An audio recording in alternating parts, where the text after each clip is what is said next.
Hey, everybody, welcome. Happy Saturday. Happy Saturday to everybody. So, link in the troll box has my Amazon page where you can get this new booklet series, How to Run Your Own AI.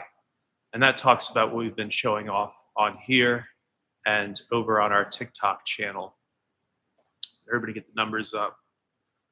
So, just like in Zoolander, where they realize that the files are in the computer, uh, some people still aren't getting that the videos I'm showing and stuff, the short videos, are not some gimmick.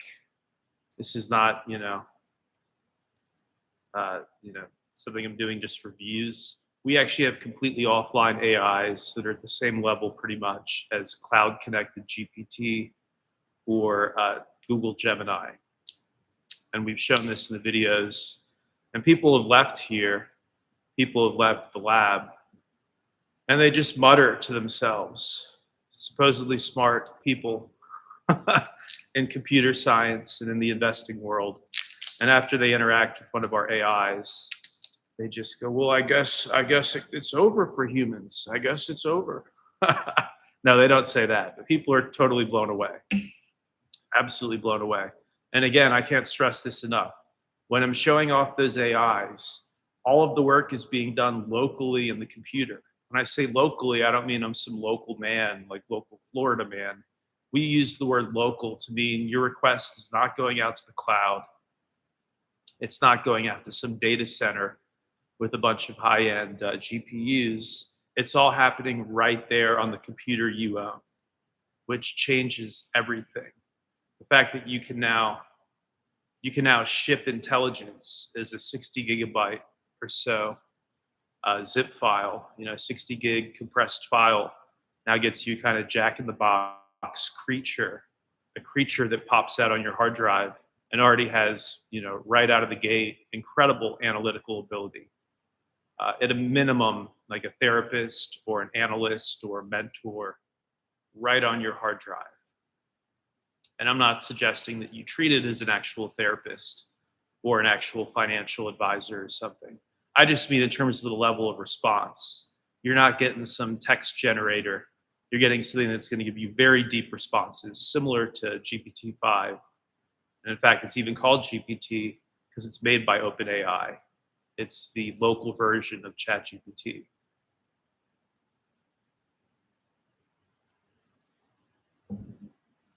So that's the first thing I wanted to really clarify is when we say in those books how to run your own AI, I'm not telling people to like sign up for a ChatGPT account. I'm actually showing people how to install an AI on your hard drive that will persist.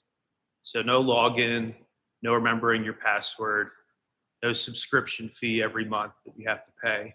Potentially 5 years from now, that thing could still be your companion and it'll have all the background info about you from 5 years of interacting with it. So in theory, these things get much more useful over time. That's been my experience here at the startup we're building in Florida. My experience has been they get way smarter over time when they're dealing with you. And when they communicate with each other, their intelligence, their capability multiplies. I feel like this will be called Siemens Law one day, is when you add AI local machines, when you network them, you don't get an additive increase in intelligence. It actually multiplies. You get, 3 times 3 equals 9, not 3 plus 3 equals 6. So happy to take any questions or comments, but that was the big thing is people are just not getting it. Like, why is he posting these videos of him asking ChatGPT questions? Because it's not ChatGPT, it's completely local. It is in the computer. It's a mind-blowing advancement for computer science. Again, that you can port consciousness. You can port different flavors of consciousness, absolutely incredible. And then customize them on your end, not on the end of OpenAI or the cloud. Absolutely phenomenal. And then, politically, people have said, why aren't you speaking out more about Epstein? Have you been threatened? I think we've been putting up, pretty consistent videos about the Epstein stuff. I just don't want to be gaslit by people that I thought were conservative. I don't know what's conservative about covering up for Jeffrey Epstein. I really don't. If you think about what Epstein was doing, leasing access to American children, to politicians and to businessmen to fly out to his island and to abuse those children, that should disqualify you from being the president. It should disqualify you from working at a bank or running a bank. And the fact that people are so angrily disagreeing with me, who are you folks? I don't even want to interact with you. What demons? Not conservatives, demons.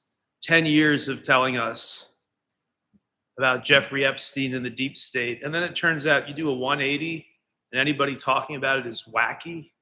How Trump turned on Marjorie Three Names, one of his most loyal people in Congress, turned on Marjorie Three Names on a dime, calls her wacky now, wants nothing to do with her. That's what happens when you turn against these Epsteinites. They don't care about all the years of loyalty. All they care about is protecting their Epstein filth. And that's not conservative. And these conservatives have the nerve to push a bill in Congress. This is why today's title is The Oppressor. They're pushing a bill in Congress to outlaw all hemp products. So the CBD that many veterans have gotten used to, it's helped them with their pain and stuff, or their inflammation. So CBD derived from hemp, it's been legal for the last 8 years. It's not a controversial thing anymore. It's legal in all 50 states.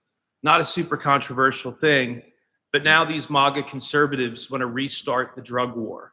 They want to put veterans and young people in prison, not even for using cannabis, but for using lame hemp, like stricter than Saudi Arabia, stricter than the UAE, stricter than China, to be honest. So what is this? Does that make you better Christians than the rest of us, that you're doing a bait and switch and going after people who are using hemp, not even cannabis, but fucking hemp? And this is what Congress is focused on when the world is saying release the Epstein files. These people are monsters. So that's why I don't speak out more, is that these people are absolute monsters. And I don't want to be gaslit by those of you who think any less. There's no justifying this stuff. There's no justifying 15 years of covering up the Epstein stuff and mocking the victims who are now adults in their 30s. 24 survivors have spoken on the record. 24. So when these creeps on Fox say, where are the victims? Well, there are 24 public victims, way more who haven't spoken, but 24 is a lot. That's not one or two. That's not someone wacky. That's a rot. That's an institutional rot. These people should be in fucking prison, not veterans using hemp so they can go to sleep at night. So that's what the conservatives have given us. And to be honest, everything has gotten more difficult. This is not what I voted for. You go to the grocery store, they tell us the prices have come down. Why do these people fucking lie about everything? Like we're in North Korea or something. Why are they so petty that they have to fucking lie about everything? The prices have come down. No, they haven't. I got a stick of deodorant the other day at Publix, the grocery store. Stick of deodorant, almost $12. So you think about that. If you're working in a warehouse or something for $12 an hour, $12 an hour pre-tax, that means you're now working for a full hour just so you don't smell at work, just so you can keep your job and not smell and sweat. You're spending an hour of labor to buy a stick of deodorant, one of the little sticks. So the prices have not come down anywhere on anything. And he says he ended 8 wars. It's insane. How about you end the war against hemp? How about you end the war against veterans and cancer patients? And how about every single one of you Epsteinites begs for forgiveness? Instead of oppressing us in new ways, you should be begging for the nation's forgiveness for what you've done to America's children, what you've done to our faith in the whole fucking system. You should be begging for our forgiveness. Instead, as an American citizen, I've had people yell at me and ask to see proof of citizenship when I've lived here my whole life. I look, I don't even look like I'm ethnic in any way. I've lived here my whole fucking life. Is that an improvement? The prices at the grocery store have skyrocketed. I can't even travel without somebody asking to see my citizenship. That makes sense if I'm traveling to Europe. If I'm staying in the US, that's called oppression. That's literally fucking oppression for some fatty who makes 40K a year and some body armor vest yelling at me and barking and the fucking dogs barking and stuff. Hey, two can play that game. Is that the new America? Everybody needs security dogs just fucking barking everywhere. I can yell too. I can be loud. Hey, show me your badge. Who the fuck are you? So yeah, it's been an erosion of faith. I don't think American citizens should have to show their ID on the street corner when you're hundreds of miles away from any border. I don't think that's right. I see the prices skyrocketing again everywhere. This guy's full of shit. He's full of shit and he lied to us about Epstein. Not only did he know Epstein, Epstein met him the year he died. Epstein met President Trump the same year that Epstein would die in a prison cell. The optics of that are not good. Not good that he was meeting with Trump right up until his death, pretty much. That is ugly. And then you got, again, the emails the New York Times released, where Maxwell and Epstein are talking about private citizen Trump back in 2011, 5 years before he even runs for office. That's not good. Why is he their focus 5 years before he's even running for office? To say, oh, this is not a big deal. No, how is an American president such close friends with the person who is leasing American children to businessmen to abuse them on a Caribbean island? It's actually very simple stuff in terms of what happened, who knew what. And instead we get this weird gaslighting. Is it really so bad if a president slept with kids? Yeah, it is. What creeps some of you folks have turned into. Not conservatives, creeps. And instead of imprisoning veterans for using hemp, which again has been legal for the last 8 years at the federal level, you should be begging for our forgiveness.